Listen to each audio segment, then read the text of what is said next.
Diary I'll introduce myself for those who are reading this document. My name is Rosa Felicia Julia Verona Hebraicus Silicidi Potiphus, and I was born in the city Brigabor in the kingdom Videlicia, which is now a part of the Roman province Rhaetia, not to be confused with the kingdom Rhaetia that lies at the southern border of Videlicia and are a part of the same province. I live in a villa near the Duabuse River, a few miles away from Augusta Videlicia. I have a son of 11 years old, Darius, and two daughters Ada, 7, and Tamar, 9. My husband is a Rhaetian soldier who serves at the German wall at the west of Videlicia, in the country of the Eleme people. My father wed me when I was 15 while the soldier was still young, around 19 years of age. He is not often at home. He only visited me 8 times since our wedding. Father wanted me to be wed out to a respectable young man, to prevent me from becoming a sexual commodity. The wages of Rhaetian, my husband, is around 5 denarii a day. As the wife of a Roman officer, I receive 3 denarii a week as compensation for the absence of the father of my children. Rhaetian, himself, shows little interest in our marriage. He has several mistresses in Eleme and he also has around 5 children that he begot with them. My mother Rosanne gave her husband 21 children and I'm their 4th child and their first daughter.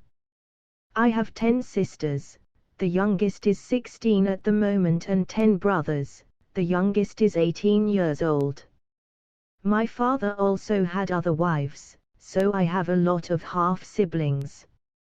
My mum is 48 years and father is 53. I admire mum for being capable of bearing 21 children. She had a lot of twins and one time a triplet. I often visit my parents in Brigabo. Mum is still active, with a beautiful body and a youthful face. The pregnancies didn't weaken her. She used all her fertile years to please Dad. She loves to see her grandchildren. Judeus, one of my brothers, has around 9 children already. All boys. Dad is very happy about that. So when those boys are around, it's a big noise in my parents' house. Julia is one of my younger half-sisters. Her mother Beat is from one of the noble families of Rhaetia and she is a cousin of the former king of Videlicia. Julia and I are very close friends and we share the same interests. She is also living with me, to help out with the kids. She is 24 and she was never married. The first child of Beat, Seraphi, is a perverted woman. She loves to sleep around with young boys between 12 and 14 years of age. She is making them a man is always used as an excuse. She's a pedophile and child molester. I don't trust her around my kids. Julia told me that when she was 14 her elder sister forced herself upon her. Seraphi came into her bedroom when she was sleeping and laid next to her under the blankets, naked. Julia noticed it. "What are you doing, Sarah?" She grabbed her arm and told her to be quiet. Then she forced her tongue in her mouth and kissed her. Julia was uncomfortable, yet didn't resist because she was frightened. She was also confused because she liked it. Next Seraphi squeezed her nipple and sucked on them, followed by her speeding Julia's legs and performing oral sex on her. Julia never told anyone. To avoid trouble in the household, she gave in to the urges of her elder sister, for the next 4 years. After a while Seraphi got involved with many other women in the city. She always managed to keep her dirty life a secret from the rest of the family. Seraphi appears modest unto others, but it's just a farad. She becomes a monster, filled with rage, when she doesn't get her way. She often had fights with her mother because of that.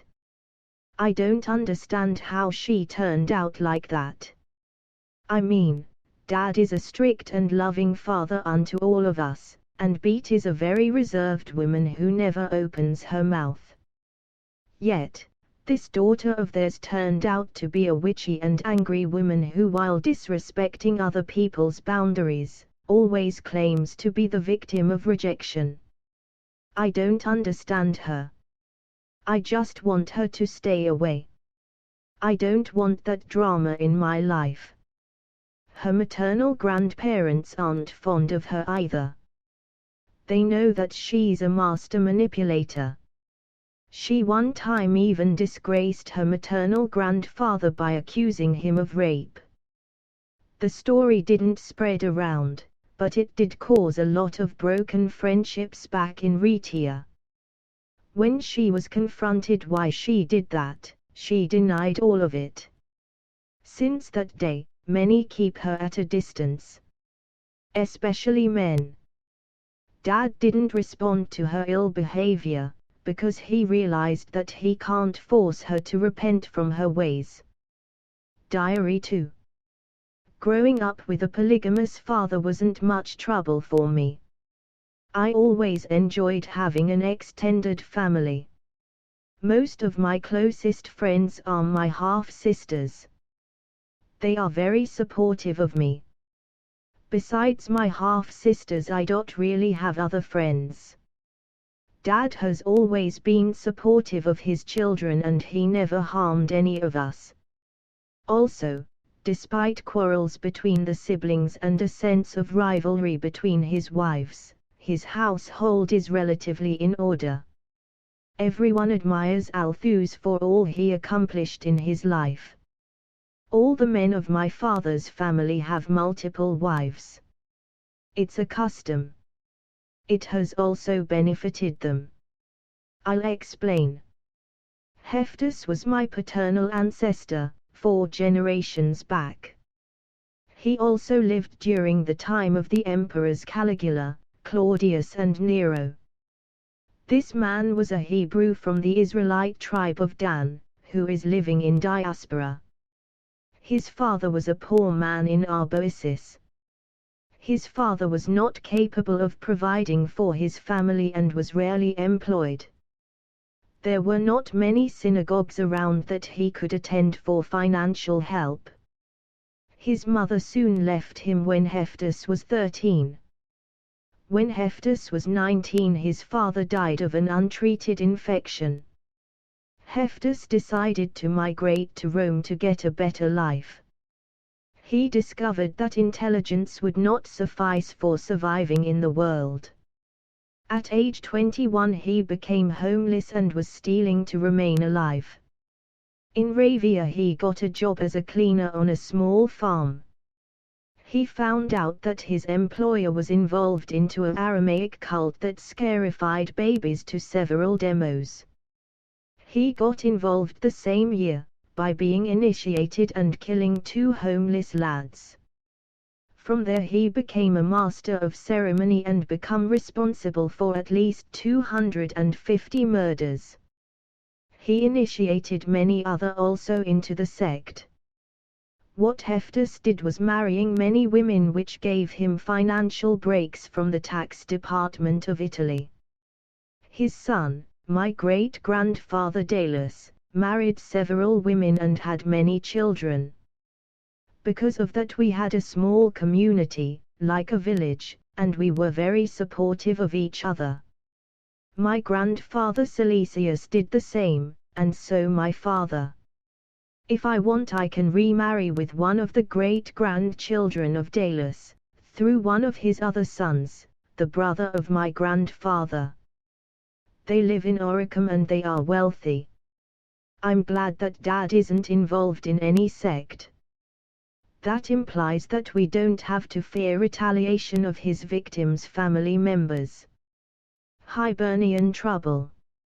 It's the 900th year of Rome's existence, and many Roman citizens from Roman Britain have traveled to Italy to participate in the great festival. The governor of Roman Britain became concerned that the mass tourism to the imperial capital might cause trouble in the province. If many British families with Roman citizenship leave for a few months, their lands could be confiscated by military leaders or by revolting slaves. Despite his effort, the Romans decide to depart anyway. In the city Diva, which is a Roman colony near the Hibernian Sea, there's a Hebrew slave who was sold into slavery when the property of his parents was confiscated. His name is Amos. He is 21 years old. His slave owner is Varus, who is the head of the Diva library. He has 5 daughters and 2 sons, who serve in the military. His staff consists out of 9 slaves who cook and do all the domestic chores. Varus is not from Britain but from the island Hiberia, at the west of Britain. His grandfather, Thlos, was a servant at the court of the chiefdom Iblaea. The heir of that chiefdom was banned by his family due to rivalry within the noble family. The exiled prince fled to Britain, where he approached the Roman general and, at that time, governor of Britain for assistance in taking over his homeland. Agricola agreed to assist him with 10,000 auxiliary troops only if he would use the troops to subject the whole of Hiberia. In exchange, he would become a client king under the administration of Roman Britain. This happened, and within 2 months all the tribes of Hiberia were subjected and the kingdom of Hiberia was established with Tuathalai as head of state. The king, under the advice of his Roman advisors, divided Hiberia in 14 provinces, each containing the territory of a tribe. The chieftains of each tribe was brought under tribute and they remained the ruling princes with a small degree of autonomy. Furthermore, the Hibernian noble families and many of the local rich received Latin rights, which entitled them to commercial benefits from the Roman Empire. Within a decade after the establishment of the Hibernian Kingdom 1900, British people with Roman citizenship settled in the country and several municipalities and colonies were established. The Hibernians increased in their trade with Gaul, Spain and Germany due to their position as client kingdom of Rome. Hiberia was practically independent. They only had a legal status in Roman Britain as a protectorate. No Roman law nor legions were stationed on the island. Thlos worked as the manager of the prisons in Ibla. His son Thali joined the Roman troops in Britain and he gained Roman citizenship after 12 years of naval service. He bought a plot of land in Diva and he got only 1 child with his Hibernian wife. Varus inherited the mansion after his father died in battle at the Rhine frontier. Varus didn't join the army, but invested his time into merchandise with Hibernian craftsmen. Thlos died due to old age and Varus was informed. He left his hometown together with his family to Ibla to bury his father. Amos was appointed by Varus' wife as the keeper of the property while they were away.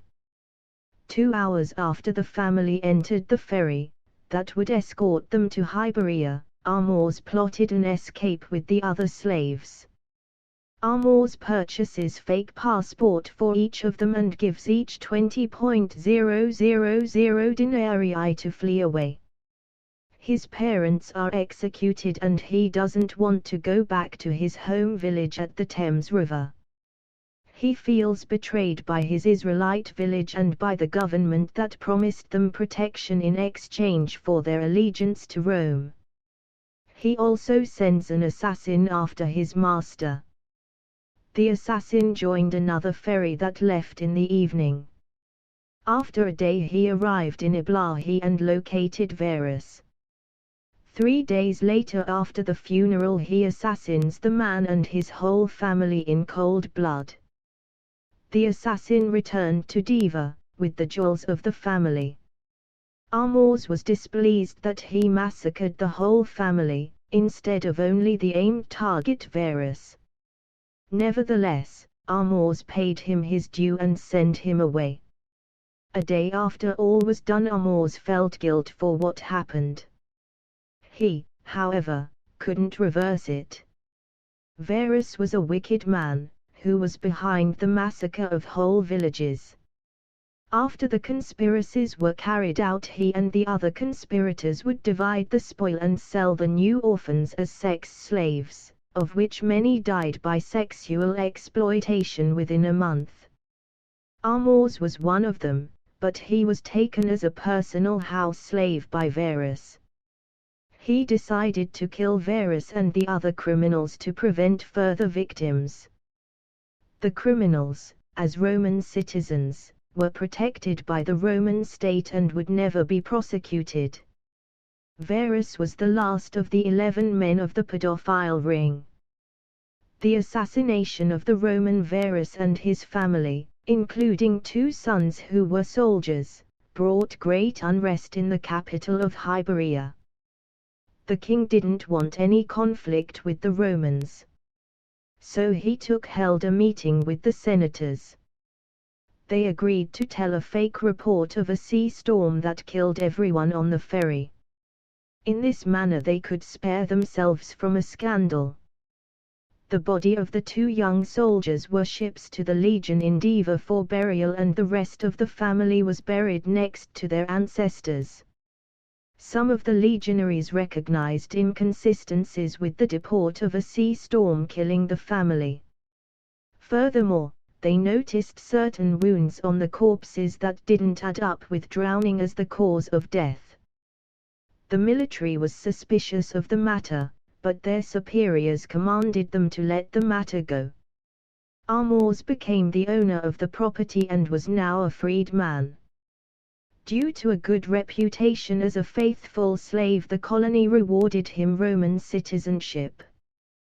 1 month after the Assassinatio, Armors rides to Lodium and goes through the military archives. He encounters the name of a Hebrew scholar, Althus Hebraicus, who attended college 33 years ago. He left Britain to return to his homeland. He finds out, when reading further into his file, that Hebraicus was an associate of his uncle who also studied in Lodium. But that's not all.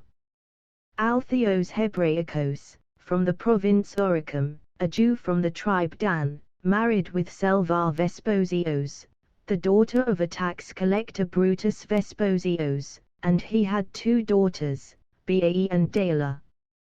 Altheos returned 12 years later to visit his daughters.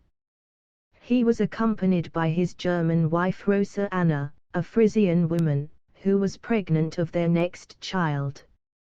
Altheos' British wife received a monthly support of 800 denarii for his daughters. During Hebraicus' 29 days stay in Durovaria, he had sexual intercourse with the Jewish maid-servant of his British wife. The girl conceived a twin. When the twin was born, one of them died within 3 days due to an accident. The other was adopted by a rabbi named Salomon who was associated with the Jewish maid-servant. The child was named Amios, in Greek, and his Hebrew name was Amiyahu. Hebraicus was never informed about this. His British wife left with their daughters for the city Brigabo, in the province Rhaetia, to live with her husband who had other mistresses as wives also. After reading this he is shocked. His father was not a rabbi named Salomon. His whole childhood was a lie. He decided to head towards Rhaetia. In Flyum, Armors realized that traveling to Rhaetia would take a while, and due to the military conflicts at the Alpine border of the empire, he might be mistaken for a spy or be robbed by barbarian gangs. He headed towards the harbor city Flyam, which belongs to the Kefati nation that resides in the province Lower Germany. Flyam is one of the oldest harbors of Europe and one of the first settlements of the Germanic peoples. The city is founded at the Flyas River, a small stream that ends into the delta of the Meuse River. The city has around 40,000 inhabitants, and there are around 20 small villages outside the city walls. Together the area has around 60,000 people that live of the Fleo economy. There are around 300 sail ships in the extended harbour. Most of the ships are from Britain, Gaul, Egypt, Eleusis, Ethiopia and the Scandinavian chiefdoms. There are several diplomats that hold office in the city, due to its location at sea. Armors visited the city when he was 12 years old. Some people from his village purchased an office building in a Chinese village right outside the city walls. The Chinese trade in rice, glass items and alchemy literature is flourishing in Lower Germany. The merchandise arrives via cargo fleets that travel monthly through the Arctic Sea in the north.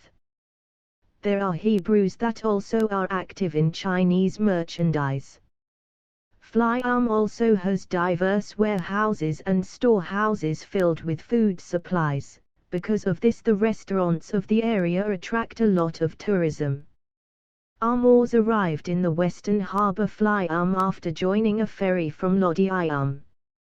The ferry carried 79 passengers, mostly families that return back home from political festivals. Armors didn't receive a permit from the harbour authorities to reside in the city. He was redirected towards another ferry that would sail to Rheus. Rheus is a small town of 15,000 people, only less than 10 miles at the east of Flyas. Rheus also has a busy harbour. The Roman administration of Lower Germany divided Rhaetium under the administration of the mayor of Flyam, together with 64 villages and 7 other towns in that environment.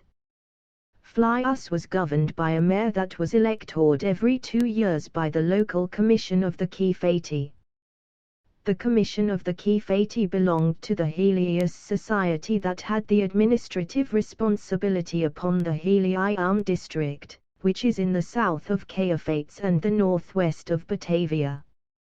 The Helium society consists out of elders from both Batavia and Kefate. 50 years ago the Roman state granted this fraternity the privilege to exercise governmental authority in the delta landmass of the Rhine and Meuse. This was a decision to prevent further economic and political conflicts between the Keophates and Batavias about the access to the Germanic Ocean, North Sea. The Helium Society is led by Parsivallus, a Kephati lawyer who also served in the local navy for 10 years. Parsivallus is the son of Rhea, the daughter of the former king of the Keophates. As the grandson of a local client king, he had the privilege to be educated in Rome itself. His father was a politician who was responsible for the detention of 56 peasants who refused to sell their land for a military project.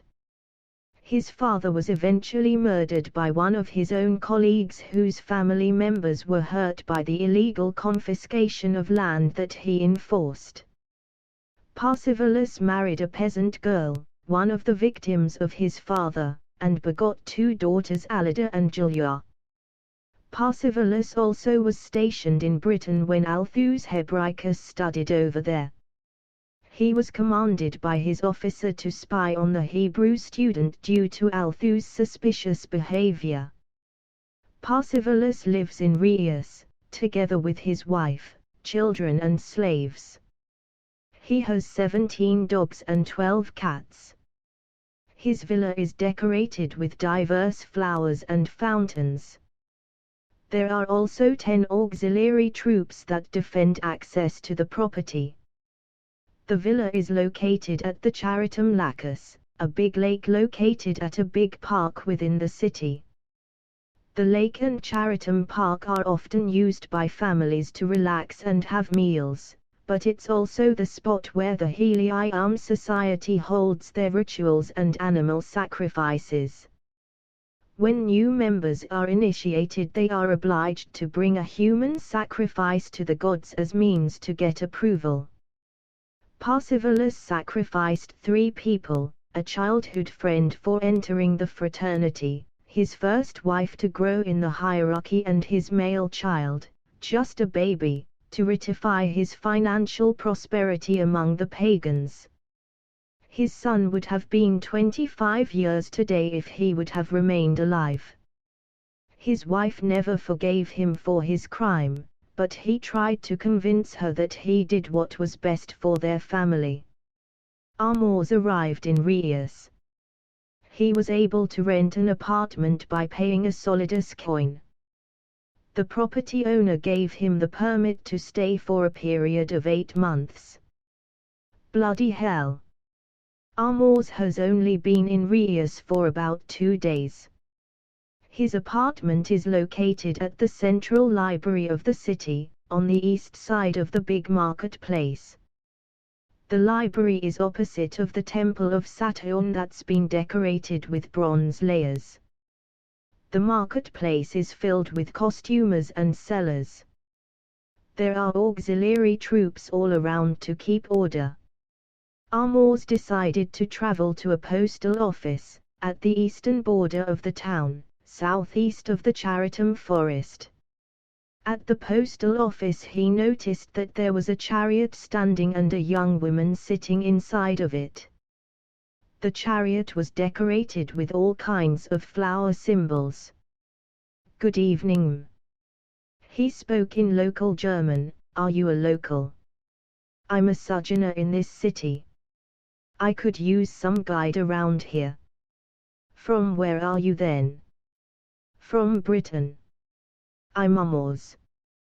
"Get into the chariot." He obeys. The young woman crosses her legs and puts off her sandals. "I am Rosa, from a Hebrew-German dynasty from Rhaetia. I'm on my way to Frisia. I'll be staying in Rhaetius for a week before continuing. Join me, I'll finance your everything." "Tell me more about your parents." "My parents?" "Yes. You look a lot like my father. And you're dark-skinned also. People from Britain, aren't they light-skinned? Aren't many of they white?" "So." Rosa switches over to Hebrew. "From which Israelite village are you?" They continue in Hebrew. "You speak Hebrew? Oh my God! Another Israelite. I didn't expect this. Guess I was right after all. My father was a lady chaser. He has a lot of children with many women. He doesn't know I even exist. The family of my mother adopted me into their village. Is his name Althus?" "Yeah. Correct. How did you know?" "He's my father too. I'm one of his daughters he had with his Germanic wife. He also intermarried with the royal house of Rhaetia and Videlicia. He has become a great and important man in the Alpine countries." "Why are you in Rhaetius?" "I was on my way to Rhaetia to look for the other side of my relatives." "How long did you find out? You don't seem like someone who knew this a long time." "About 6 days ago when I was in the military archives in Durovaria, Britain, did I find out through archived letters that my real father was this Althus." "Such a coincidence. While they are talking, one of the auxiliary men knocks on the door of the chariot. "Your Highness, we have found a residence for you and your servants. It's located in the Charitum forest. And the good news is that your neighbor will be Parsivalus Patrotirum Caetifius. He's the administrative minister of commerce of this region and the one who appointed the mayor of the Flyarm district. His villa is located next to your apartment complex and it's at the Charitum Lake, surrounded by thick forest and quietness. He has been alerted of your arrival. There are also 50 auxiliary troops that guard the area, so you'll be safe over there." "Thank you, officer." She hands him an aureus. "Take it. This will remain between us. Bring me to my residence." 5 female servants return to the chariot and they meet Amors. "Girls, this is my half-brother, Amors." The women greet him. "He will stay with us all the way to Mummameus." At the same time, the sun has set by now. A group of armed thugs are roaming through the city harbor. They assassinate several merchants and steal several ships. Also they set the temple of the German gods on fire.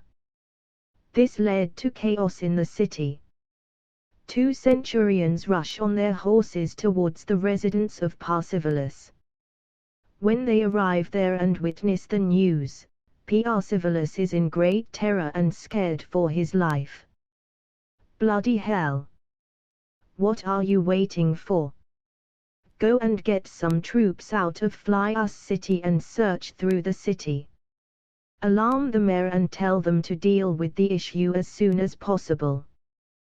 The governor must not get any clue of what just happened. If he does, we are finished. Go." The centurions leave. Parsivalus commands his wife, "Darling, don't go anywhere coming days. There's some trouble and some pyromanias active. If you want, some of the troops can transport you to Lugdium Batavarum till we've figured out what's going on here. Why leaving my home behind? I've invested a lot in this house, Parsi. I'm not going anywhere. Oh wife, I don't want to deal with your stubborn attitude right now.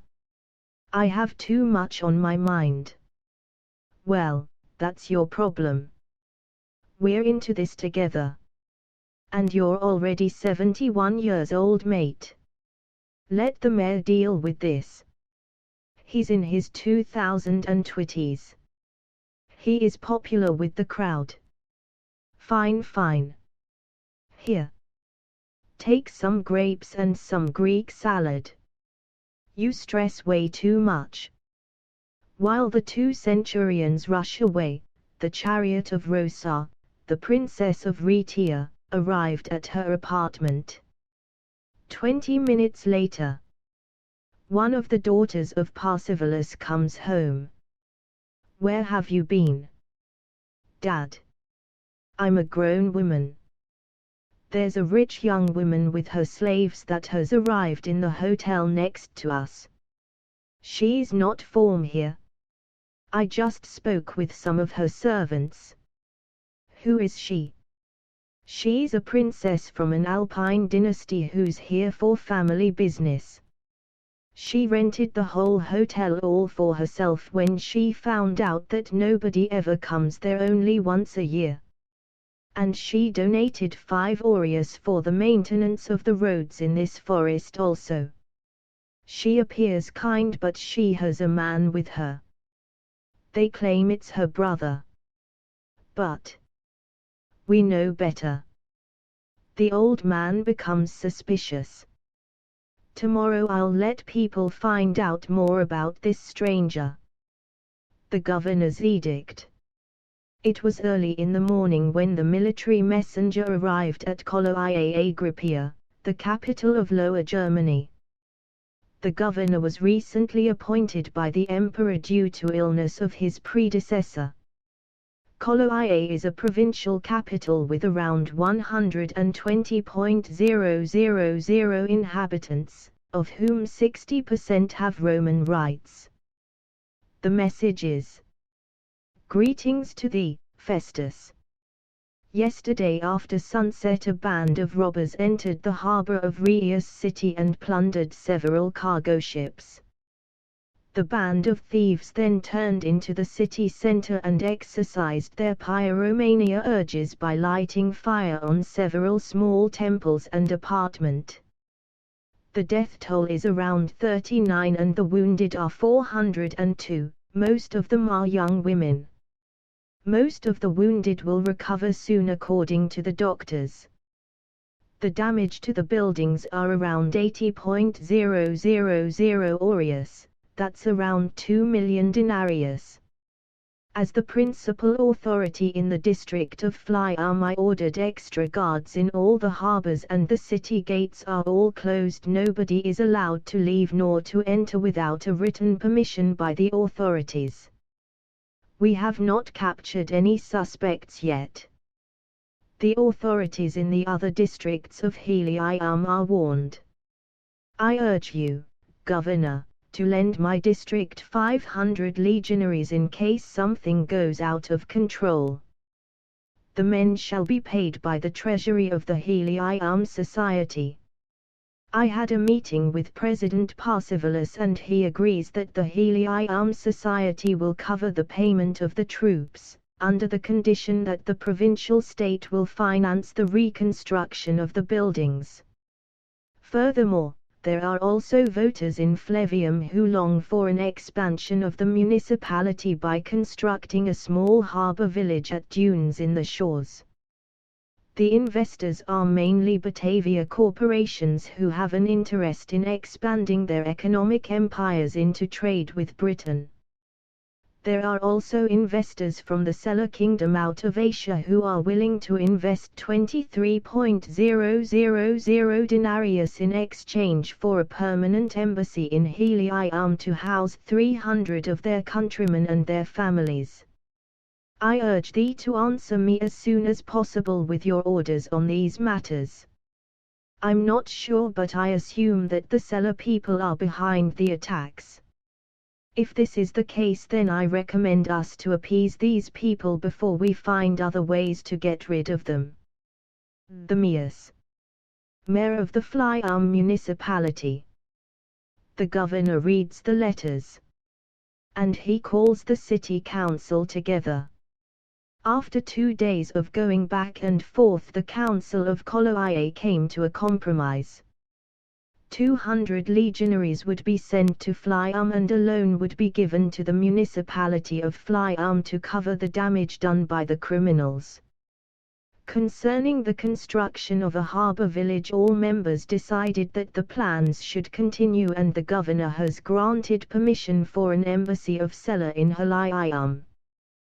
The governor also made a decree concerning the Hebrews and Christians, to exclude them from governmental positions throughout the province and to fine every Hebrew who uses the Hebraic language publicly. His motivation is due to the suspicion that Christians might be behind the burning of pagan temples.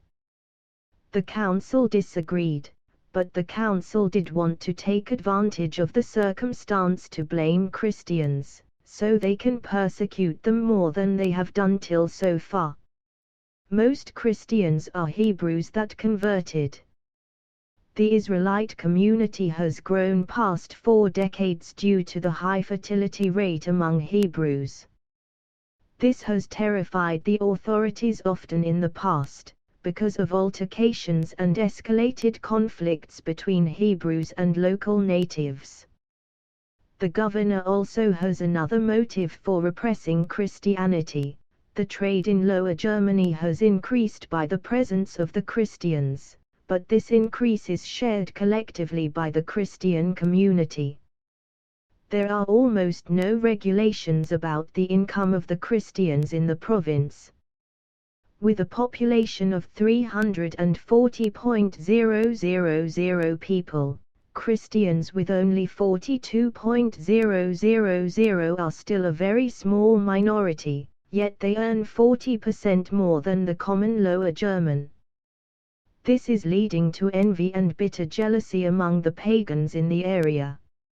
Also the high fertility among Christians, of whom many are also Hebrews by descent, in contrast to the low fertility rate and decreasing number of youth of the rest of the population, is also something alarming that the state wants to reverse: less Christians and less economic power for Christian communities. Killing spree at the Moors. It has been 2 months since the edict of the governor was made. Till now 291 Christians have been banned from their offices throughout the province. Also 32 Hebrews were arrested and placed in detention. The number of executions are 35, most of them were half Hebrews who resisted the arrest of their parents. The decree backfired on the legislators. Many among the villagers gained sympathy for the Christians, of whom many also became newly converts. There has been rumors of whole extended families becoming Christians. This led to tensions in cities as Biaricum, Lugdunum Caephatium, Lugdunum Batavarum, Rhaeus, Togricula, Saticula and several smaller villages in Batavia. According to one report from Biaricum, there has been an increase of at least 2,000 Christians since the repressive edict of the governor. Another report from Trajectum ad Mosa concludes the increase of 6,000 converts to Christianity. And there is more. Since Christians were forbidden to hold office, many Roman citizens forfeited their Roman citizenship because the edict is in conflict with freedom of religion as written in the Constitution of Lower Germany. Around 900 Roman citizens and their families, that's around 6420 people, left Lower Germany and migrated to Britain. Since then their apartments and houses have been occupied by foreigners who aren't born into the empire. Also, most of their wealth has been confiscated by the state and placed into the treasury of the province. Also, there are many vigilante groups around the villages at the Moors who exercise Germanic justice, apart from the Roman legal system. The developments in the province are very alarming. Also because certain banks in the province have been robbed by Batavia and Chinese criminals. The Batavia noble families have become quite dissatisfied with the provincial government due to the increase of criminality and the continual flow of illegal immigrants in their environment. The representatives of the noble families made a petition to Rome to transport all troublemakers to concentration camps in Baetica. The Senate, bent upon the issue, decided that no such thing would happen. Also, the emperor has no desire in making such a decision. When their petition was rejected, they became extremely wroth and decided to take matters in their own hands.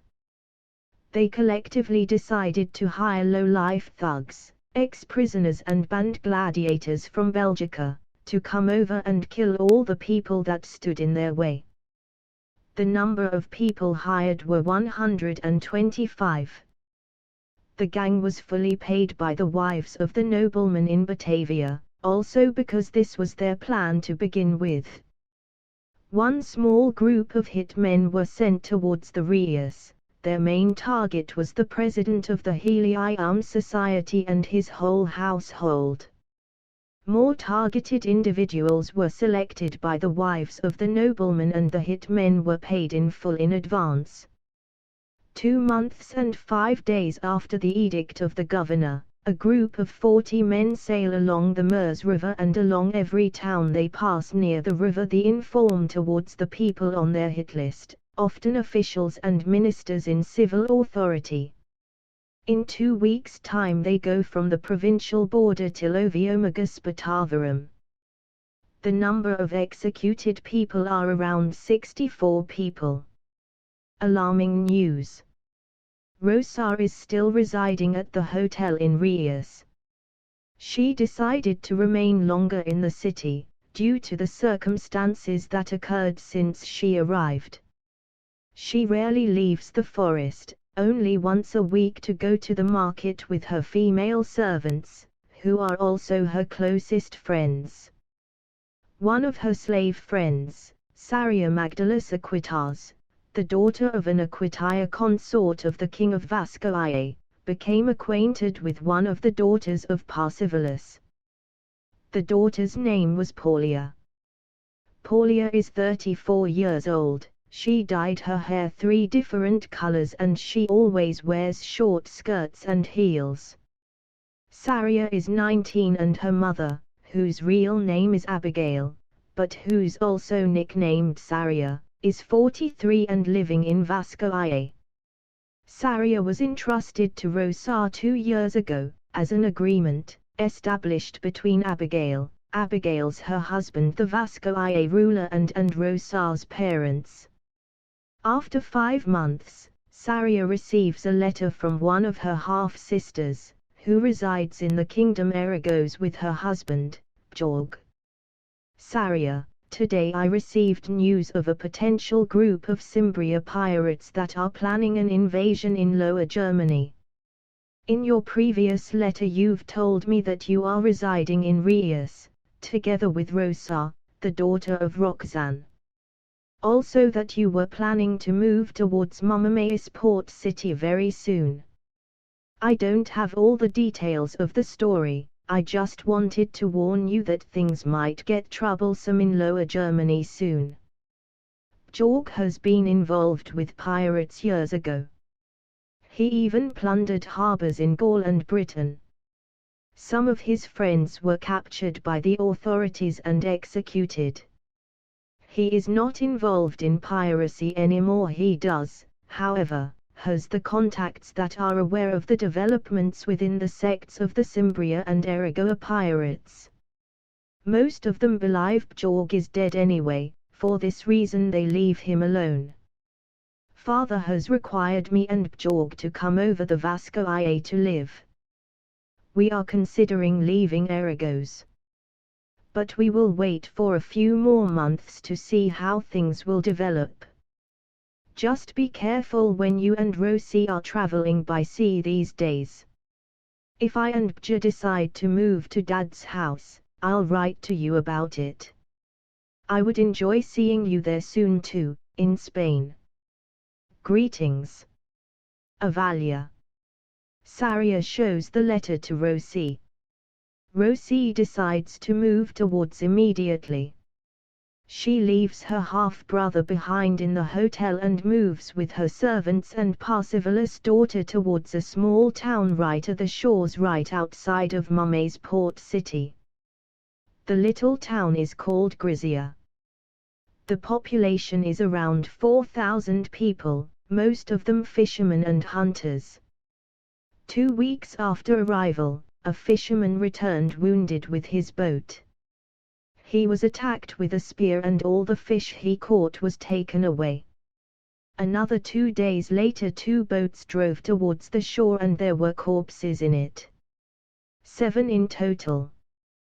The news was upsetting for the whole community and the news reached not only the Frisian cities but also all the other Roman cities in Lower Germany. The panic was great. In captivity, Rosa lived at peace in her apartment together with her servants despite all the fear that was escalating around her. Her half-brother from Britain visited her and recommended her to leave Frisia. Rosie declined. She refused to live a fear-based existence. 4 weeks after the discovery of the boats with corpses, a group of 200 men set foot on the shores of Frisia. And they captured the town Rhaetia. Rosa was asleep when this all happened. When she woke up she noticed the screaming and terror outside. Her servants fled the house, only Saria was still there with her. The next morning there were corpses all around the streets and blood spatters on many houses. The remainder of the civilians pretended as if everything was normal. Rosa and Saria decided not to walk around in their expensive clothes, and they took off all their jewels. The 200 men that captured the town were a barbarian sect of pirates who looted Frisian villages. Their next target was Abulia city. The men also broke into several jails in Frisia and freed many prisoners, who they bribed over to their cause. Those released prisoners, mostly rapists and those convicted of homicide, became the guards of the towns that they captured. A group of 65 of them were haunting the roads that led to Grisia, to prevent anyone from coming in or leaving.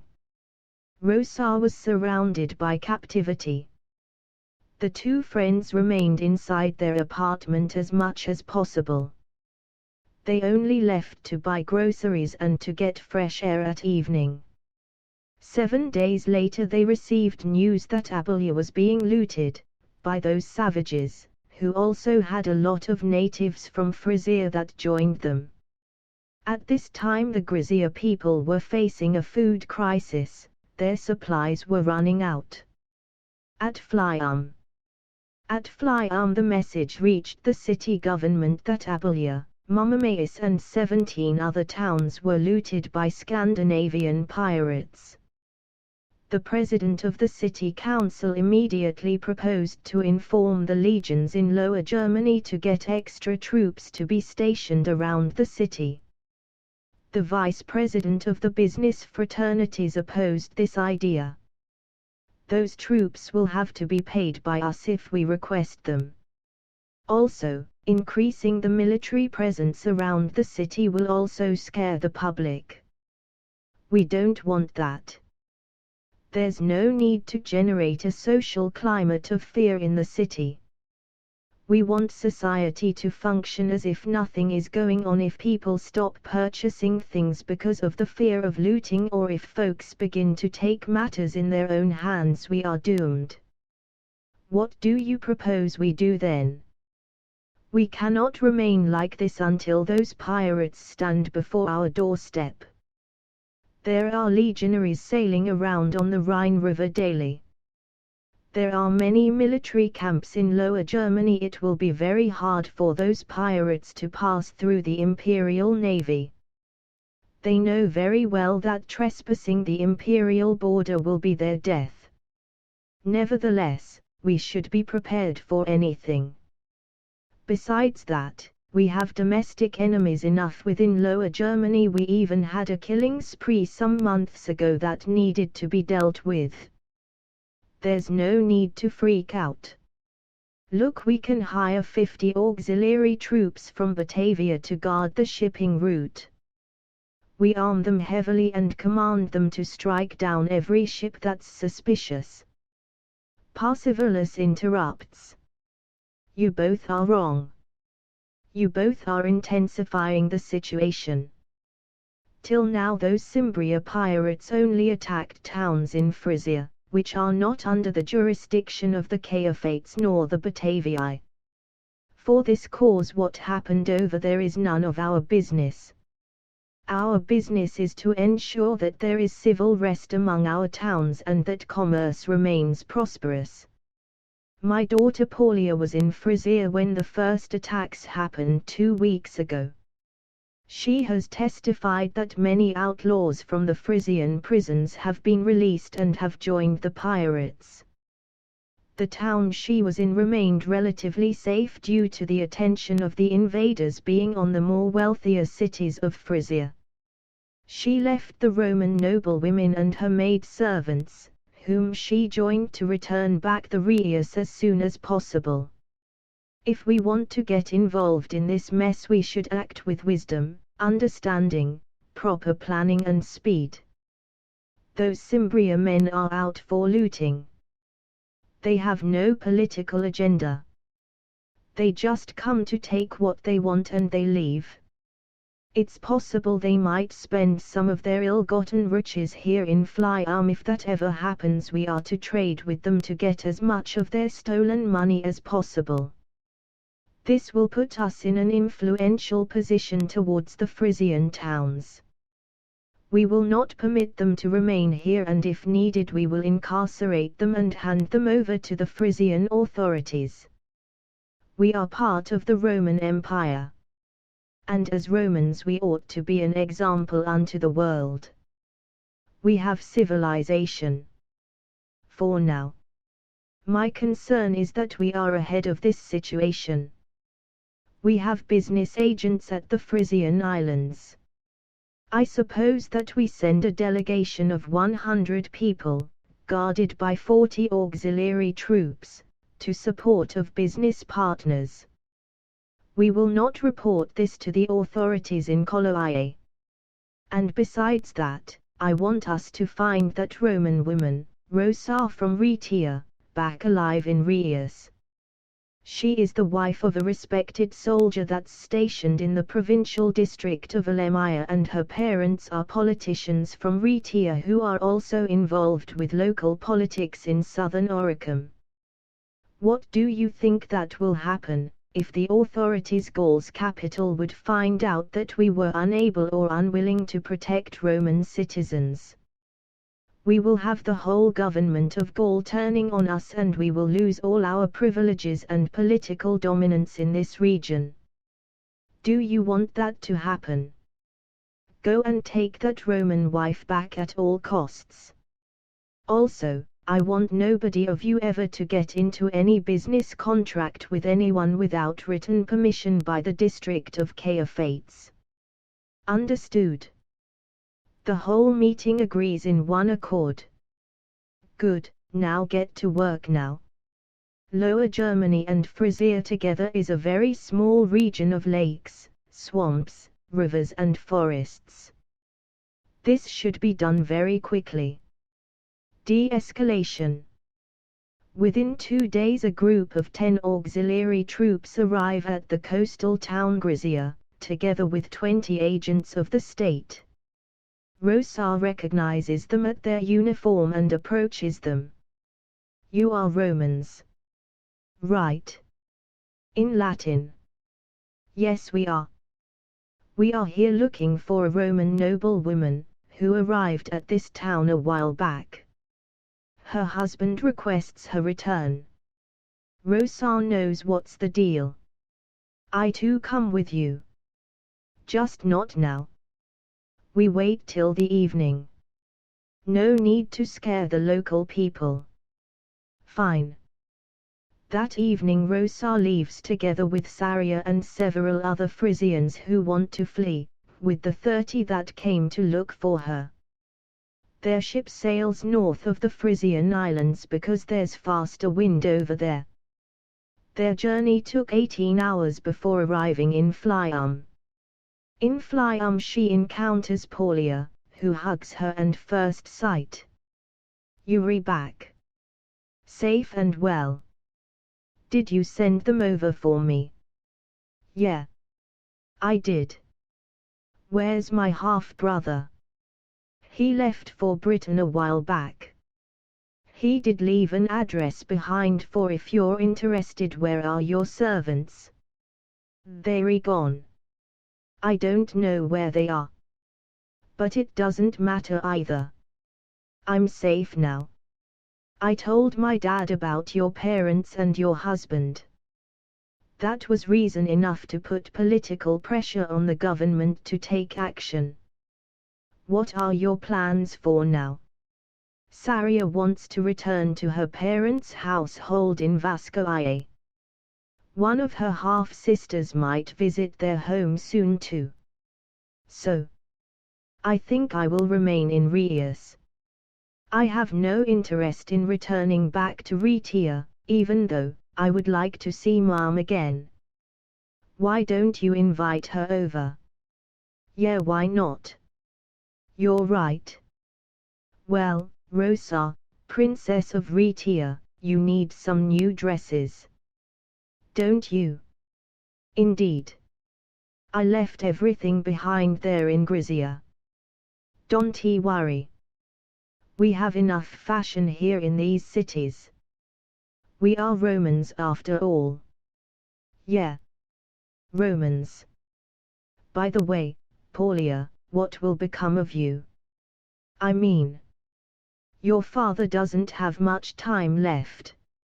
And your mom is old also. I don't know. I rarely think about it.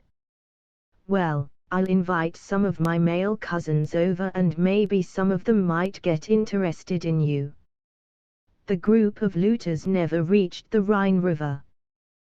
They returned to their homeland Cimbria after gaining a lot of silver jewels.